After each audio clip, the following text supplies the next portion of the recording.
أعوذ بالله من الشيطان الرجيم بسم الله الرحمن الرحيم يا بني آدم قد أنزلنا عليكم لباسا يواري سوآتكم وريشا ولباس التقوى ذلك خير ذلك من آيات الله لعلهم يذكرون يا بني آدم لا يفتننكم الشيطان كما أخرج أبويكم من الجنة ينزع عنهما لباسهما ليريهما سوآتهما إنه يراكم هو وقبيله من حيث لا ترونهم إنا جعلنا الشياطين أولياء للذين لا يؤمنون وإذا فعلوا فاحشة قالوا وجدنا عليها آباءنا والله أمرنا بها قل إن الله لا يأمر بالفحشاء أتقولون على الله ما لا تعلمون قل أمر ربي بالقسط وأقيموا وجوهكم عند كل مسجد وادعوا مخلصين له الدين كما بدأكم تعودون فريقا هدى وفريقا حق عليهم الضلالة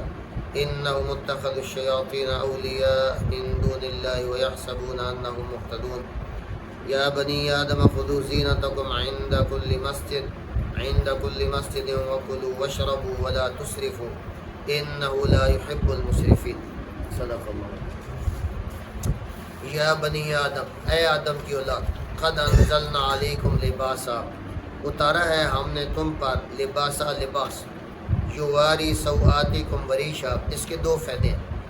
نمبر ایک، یواری سوآتکم، یہ چھپاتا ہے تمہاری شرمگاہوں کو، اس سے چھپ جاتا ہے آدمی، یہ انسان کی کمزوری ہے، مجبوری ہے۔ جانوروں کو لباس کی ضرورت نہیں ہے لیکن انسان کو لباس کی ضرورت ہے۔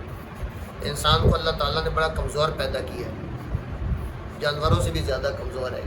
خلق الانسان ضعیفا، انسان کو بڑا کمزور پیدا کیا گیا، لباس کا محتاج ہے، جوتے کا محتاج ہے، جوتوں کے بغیر یہ چل نہیں سکتا۔ جانور تو چلتے رہتے ہیں، لباس کے بغیر جانور بھی زندگی گزارتے ہیں۔ گرمیوں کے انتظام کا محتاج، سردیوں کے انتظام کا محتاج، ایئر کنڈیشن اور ہیٹر ہو، لیکن جانور اس کے محتاج نہیں۔ رہنے کے لیے مکان کا محتاج ہے، جانوروں کے لیے کوئی محتاجی نہیں ہے، ان کے لیے بنے بنائے گھر۔ اس لیے کہتے ہیں کہ یہ جو دنیا ہے نا، یہ انسان کے لیے ڈیزائن نہیں ہے، انسان کے موافق نہیں ہے، یہ جانوروں کے موافق ہے، چرند پرند کے موافق ہے۔ نہ ان کو گھر بنانے کی ضرورت، نہ ان کو کھانا تیار کرنے کی ضرورت، نہ ان کو پانی کا انتظام کرنے کی ضرورت، سارا انتظام موجود ہے، لیکن انسان جو ہے محتاج ہے۔ لیکن جنت میں یہ محتاجی نہیں، جنت میں ہر چیز خود بخود موجود ہے۔ تو جو سہولتیں جانوروں کو، چرند پرند کو دنیا میں ہے نا، وہ ایک مسلمان کو جنت میں ملے گا۔ تو ہمارا اصل جو ٹھکانہ ہے وہ جنت ہے، وہ پہلے وہی ٹھکانہ تھا اور وہیں جانا ہے۔ یہ تو عارضی ہے اور یہ ہمارے موافق بھی نہیں ہے، نہ گرمی برداشت، نہ سردی برداشت۔ بچہ پیدا ہو جائے تو کپڑوں کی محتاجی، جوتوں کی محتاجی، تعلیم کے محتاجی، جانوروں میں یہ چیز محتاج ہے۔ انسان کی تو دو تین چار شادیاں، جانور جتنی مرضی کر لیں، انسان کو یہ سہولت جنت میں ملے گی۔ تو پہلا فائدہ اللہ نے یہ بتایا کہ یواری سوآتکم، یہ شرمگاہ چھپانے کا ذریعہ ہے، وریشا اور خوبصورتی ہے، زیب و زینت ہے، اس سے انسان خوبصورت لگتا ہے۔ اس سے یہ ترغیب بھی دیا کہ اچھا لباس پہن سکتے ہیں، زیب و زینت والا لباس، قیمتی لباس، اچھا لباس، یہ شریعت میں ناجائز اور حرام نہیں ہے۔ آپ صلی اللہ علیہ وسلم نے ایک دفعہ سادگی پر، تواضع پر واز فرمایا تو ایک صحابی نے کہا یا رسول اللہ کیا ہم اچھے کپڑے نہ پہنیں؟ تو آپ نے فرمایا نہیں پہنو، ان اللہ جمیل و یحب الجمال، اللہ خود بھی خوبصورت ہے، خوبصورتی کو پسند کرتا ہے، اچھے کپڑے پہنو، اچھے لباس۔ بلکہ ایک حدیث کے اندر آتا ہے کہ اگر اللہ تعالیٰ نے آپ کو مال و دولت دیا ہے تو اس کا اظہار بھی ہونا چاہیے، وہ اللہ کی نعمت آپ پر نظر بھی آنی چاہیے۔ ایسا نہیں کہ مال و دولت بڑا ہے، لاکھ پتی ہے اور لہن رہتا ہے، ایسا ہے کہ جیسے کوئی بیکاری ہو، شریعت میں پسندیدہ نہیں ہے۔ تو اپنا لباس ٹھیک کریں۔ البتہ سادگی، ان البذالۃ من الایمان، سادگی جو ہے یہ ایمان کا حصہ ہے۔ تو سادگی ٹھیک ہے، سادگی قابل قبول ہے، لیکن سادگی کے اندر گندگی یا ایسے ہی فقیر بن کے رہنا، بیکاری بن کے رہنا، یہ بھی قابل قبول ہے۔ سادگی اور چیز ہے کہ کپڑے کا رنگ جو ہے وہ زیادہ شوق چشم نہ ہو، استری نہ کریں، لیکن صاف ستھرے کپڑے ہوں۔ لیکن اگر استری کر لیتے ہیں یہ بھی جائز ہے۔ تو سادگی کی اپنی فضیلت ہے، اور اللہ کی نعمت کا اظہار کرنا کہ اللہ نے یہ دیا ہے میں اظہار کرتا ہوں، یہ اپنی جگہ ٹھیک ہے جائز۔ تو دو فائدے اللہ نے بیان فرمائے، وَلِبَاسُ التَّقْوَى ذَلِكَ خَيْرٌ، اور تقوی کا لباس سب سے اچھا ہے۔ مطلب یہ ہے کہ اللہ کا ڈر اور خوف ہونا چاہیے۔ آپ اپنا جسم تو چھپاؤ لیکن اپنے گناہوں کو نہ چھپاؤ، گناہ کرتے رہو اللہ کے سامنے، یہ غلط ہے۔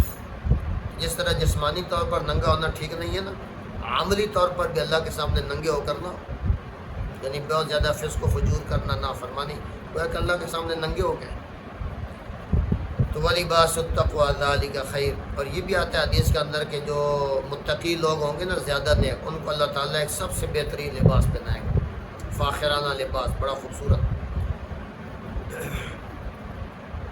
ذَلِكَ مِنْ آیَاتِ اللَّهِ لَعَلَّهُمْ يَذَّكَّرُونَ، یہ اللہ تعالیٰ کی احکام میں سے، نشانیوں میں سے، لَعَلَّهُمْ يَذَّكَّرُونَ، تاکہ لوگ نصیحت حاصل کریں۔ بخاری شریف کی حدیث ہے، نبی اکرم صلی اللہ علیہ وسلم فرماتے ہیں کہ جب جنتی لوگ ہوش میں آئیں گے اور ان کو پتہ چلے گا تو سب سے پہلے جو لباس پہنایا جائے گا حضرت ابراہیم علیہ السلام کو پہنایا جائے گا۔ پھر اللہ کے رسول فرماتے ہیں کہ مجھے نہیں پتہ، شاید اس کی وجہ یہ ہے کہ جو ان کا لباس اتار کر ان کو آگ میں ڈالا گیا، شاید اس وجہ سے اللہ یہ احساس دیں گے کہ سب سے پہلے حضرت ابراہیم علیہ السلام کو لباس پہنایا جائے۔ یہ بخاری شریف کی حدیث ہے۔ دوسرا یا بنی آدم لا یفتننکم الشیطان، اے بنی آدم، اس صورت میں نا یہ 4 دفعہ یا بنی آدم آیا، اور صرف اسی صورت میں آیا اور کسی جگہ نہیں آیا۔ اے آدم کی اولاد، اے آدم، یا بنی اسرائیل تو ہے، یا بنی آدم نہیں۔ اسرائیل تو یعقوب علیہ السلام کو کہتے ہیں، یعقوب کی اولاد، یہ آدم کی اولاد، یہ یہی ہے قرآن، صرف سورۃ اعراف میں۔ یا بنی آدم، اے بنی آدم، لا یفتننکم الشیطان، تمہیں فتنے میں نہ ڈال دے شیطان، کما اخرج ابویکم من الجنہ، جیسا کہ ازمائش میں ڈال کر اس نے نکالا تھا تمہارے والدین کو جنت سے، ینزع عنہما لباسہما، ان دونوں کا لباس اس نے اتروا دیا تھا، پیچھے گزر چکا ہے۔ تو انہوں نے کہا کہ یہ کھا لو جنت میں رہو گے، حالانکہ اس کا اثر یہ تھا کہ لباس اتر جاتا، اللہ نے پھر ان کا لباس اتار دیا۔ تو یہ شیطان نے پہلا کام یہ کیا تھا کہ جو پہلے انسان ہے آدم اور حوا، ان کا لباس اتار دیا، بے لباس کر دیا، لیُریَہُمَا سَوْآتِہِمَا، تاکہ ان دونوں کو دکھایا ان کی شرمگاہ، آمنے سامنے ایک دوسرے کو دیکھیں بے لباس ہو۔ تو یہ اس کی کوشش ہے، جدوجہد ہے۔ اِنَّهُ یَرَاکُمْ هُوَ وَقَبِیلُهُ، بے شک وہ شیطان ایسا ہے کہ یَرَاکُمْ هُوَ، وہ دیکھتا ہے تمہیں، وہ بھی دیکھتا ہے، وَقَبِیلُهُ، اور اس کا قبیلہ بھی دیکھتا ہے۔ اس سے پتہ چلتا ہے کہ شیطان کی اولاد ہے آگے، بہت سارے شتومڑے ہیں اس میں۔ ترمذی شریف کی حدیث سے بھی پتہ چلتا ہے نا، جس میں آتا ہے کہ سمندر پر اس نے تخت بچھایا ہوا ہے، تو خود بیٹھا ہوا ہے بادشاہوں کی طرح، اور اس کے جو کارندے ہیں وہ رپورٹیں لاتے ہیں، میں نے یہ گناہ کروایا، یہ کروایا، یہ کروایا، پوری دنیا کی رپورٹ دیتے ہیں۔ اس سے بھی پتہ چلتا ہے کہ شیطان ایک نہیں ہے، بہت ہے۔ اس ایسے بھی یہ پتہ چلتا ہے کہ اس کا قبیلہ بھی ہے۔ تو شیطان دیکھتا ہے تم کو، وہ شیطان بھی، وہ قبیلہ اور اس کا قبیلہ بھی، من حیث لا ترونہم، ایسی جگہ سے تم ان کو نہیں دیکھ سکتے۔ تو ہم شیطان کو نہیں دیکھ سکتے، جنات کو نہیں دیکھ سکتے، لیکن جنات اور شیاطین ہم دیکھ سکتے ہیں۔ اِنَّا جَعَلْنَا الشَّيَاطِينَ أَوْلِيَاءَ لِلَّذِينَ لَا يُؤْمِنُونَ، بے شک ہم نے شیاطین کو بنایا ہے دوست ان لوگوں کا، لا یؤمنون، بے ایمان نہیں، کافروں کا دوست ہے شیطان، مومنوں کا دوست اور خیر خواہ نہیں ہو سکتا ہے۔ وَإِذَا فَعَلُوا، یہ تو لباس کے متعلق تھا کہ اللہ تعالیٰ نے لباس تمہارے لیے اتارا ہے، یہ تمہیں تمہارے جسم کو بھی چھپاتا ہے اور زیب و زینت کا ذریعہ بھی ہے، اور شیطان کی کوشش ہے کہ تمہیں بے لباس کر، جیسے آج کی دنیا بے حیا ہوتی جا رہی ہے، لباس کو اتارتے جا رہے ہیں، اتارتے جا رہے ہیں، اتارتے جا رہے ہیں، اور اپنے آپ کو ننگا کرتے جا رہے ہیں، بالخصوص عورت کو ننگا کر دیا ہے انہوں نے۔ یہ لباس کے متعلق تھا۔ آگے جو واقعہ ہے یہ بھی لباس سے متعلق ہے۔ یہ جو مکہ کے لوگ تھے نا، یہ بیت اللہ کا جب طواف کرتے تھے ننگا ہو کر کرتے تھے، اور یہاں عورتیں بھی ننگی ہوتی تھیں، لیکن صرف اپنی شرمگاہ پر نہ کوئی کپڑا وغیرہ رکھتی تھی، باقی بے لباس ہو جاتی تھی۔ اور ان کا نظریہ کیا تھا؟ کہتے یہ تھے کہ اللہ نے جیسے پیدا کیا ہے نا ہمیں، اسی طرح طواف کریں گے، اسی طرح طواف کریں گے ہم، اور ان کپڑوں کے اندر، لباس کے اندر ہم نے گناہ کی، اللہ کی نافرمانی کی، ان کے ساتھ کیسے طواف کریں؟ اتار کے پھینک دیں۔ بھائی نیا کپڑا بھی تو پہن سکتے ہو جس میں پہلے وقت نہیں گزارا، جیسے آرام۔ کہتے تھے بس ایسے جیسے پیدا ہوئی ہیں ایسے اللہ کی بارگاہ میں آئیں گے۔ اس کو اللہ تعالیٰ فرماتے ہیں کہ وَإِذَا فَعَلُوا فَاحِشَةً، جب وہ فحش کام کرتے ہیں، قالوا، کہتے ہیں، وَجَدْنَا عَلَيْهِ آبَاءَنَا، ہم نے آباء و اجداد کو ایسی کرا، ہمارے بڑے ایسی کرتے تھے، ہم بھی ایسی کریں۔ واللہ امرنا بہا، اور اللہ نے ہمیں اس کا حکم دیا. دو باتیں کہتے ہیں، ایک تو بڑے کرتے آ رہے ہیں، دوسری ایک اللہ کا حکم. قل کہنے آپ ان اللہ لا یأمر بالفحشاء، بے شک اللہ تعالیٰ فحش کا حکم نہیں کرتا. اللہ کی ذات ایسی نہیں ہے جو فحش کا حکم دے، بے حیائی کا حکم دے. ان اللہ حیی، اللہ حیادار ہے اور حیا کو پسند کرتا ہے. حیا کی صفت اللہ کو محبوب ہے، پسندیدہ ہے. بخاری شریف میں واقعہ آتا ہے، ایک بھائی دوسرے بھائی کو نا واضح و نصیحت کر رہا تھا. بڑا شرماتا ہے، اتنا نہیں شرمانا چاہیے، تو عورت ہے مرد ہے، اتنا شرماتا ہے تو. اللہ کے رسول پاس سے گزرے، باتیں سنی، فرمایا چھوڑ دو. حیا اللہ تعالیٰ کی صفت ہے، اللہ حیا کو پسند کرتا ہے، اس کو شرمانے دو. اللہ کے رسول فرماتے ہیں ایمان کے 70 شعبے ہیں، لیکن باقی شعبے نہیں بتایا، صرف یہ بتایا کہ الحیاء شعبۃ من الایمان، حیا بھی ایمان کا ایک شعبہ ہے، ایک حصہ ہے. اتقولون علی اللہ ما لا تعلمون، کیا اللہ کے بارے میں تم وہ کہتے ہو لا تعلمون جس کو تم نہیں جانتے ہو، تمہیں پتہ ہی نہیں اور کہتے ہو اللہ کا حکم ہے. کہاں ہے اللہ کا حکم؟ نہ تورات، نہ انجیل، نہ زبور میں، نہ قرآن میں. ایسی جھوٹ بولتے ہیں. قل امر ربی بالقسط، کہہ دیں آپ میرے رب نے مجھے حکم دیا انصاف کا، اعتدال کا. انصاف کے ساتھ چلو، اعتدال کے ساتھ چلو. یہ تو اعتدال نہیں ہے کپڑوں سے باہر نکل گئے آپ ننگے ہو گئے، یہ تو جانوروں والی صفت ہے. وَأَقِيمُوا وُجُوهَكُمْ عِنْدَ كُلِّ مسجد، ایک تو یہ کہ مجھے حکم دیا انصاف کا. نمبر 2 حکم دیا ہے وَأَقِيمُوا وُجُوهَكُمْ عِنْدَ كُلِّ مسجد، اپنے چہرے کو سیدھا رکھو ہر سجدے کے وقت. کدھر سیدھا رکھو؟ اللہ کی بارگاہ. جیسے اللہ کا حکم ہے ایسے اللہ کی بارگاہ میں سجدہ دو.